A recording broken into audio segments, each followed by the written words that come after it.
ఎంపీకి ఎన్నో బాధ్యతలు ఉంటాయి. అందులో ఎంపీ నిధులు అంటే ఎంపీకి వచ్చే 5 కోట్లు ఏడాది నిధులు అవి ఎక్కడ ఖర్చు పెట్టాలి, ఎట్లా ఖర్చు పెట్టాలి. నేను అన్ని గ్రామాలు తిరిగినాను. దాదాపు వికారాబాద్ జిల్లాలోనే నేను దాదాపు 200 ఎగ్జాక్ట్ అంటే 194 వర్క్స్ ఇచ్చినాను. ఛాలెంజ్ రంజిత్ రెడ్డి, మీరెన్ని గ్రామాలు తిరిగిండ్రు, ఎన్ని ఎంపీ నిధులు ఇచ్చిండ్రు? ఇక్కడ ఆర్టీఏ ప్రకారంగా నేను 194 వర్క్స్ ఇచ్చిన, రంజిత్ రెడ్డి 49 వర్క్స్ ఇచ్చిండ్రు.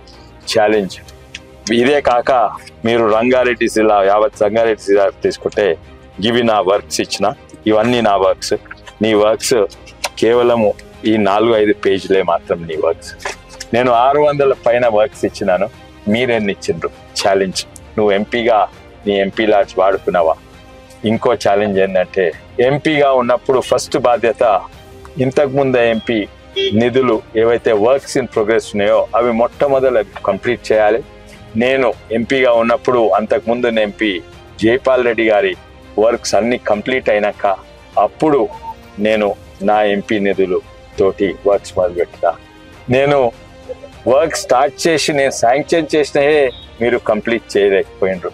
ఛాలెంజ్. చూస్తావా? నేను యూత్ బిల్డింగ్ ఫామ్ కట్టించిన, నిధులు పెట్టినా అది కూడా చేత కాలేదు. పోదామా యూత్ బిల్డింగ్లకు, పోదామా ఇన్కంప్లీట్ ఎంపీ వర్క్లకు? ఛాలెంజ్. నేను ఎంపీ ల్యాడ్స్ మంచిగా ఖర్చు పెట్టినా, నువ్వెన్ని ఖర్చు పెట్టినావు, నువ్వు ఎన్ని వర్క్స్ చెప్పించినావు?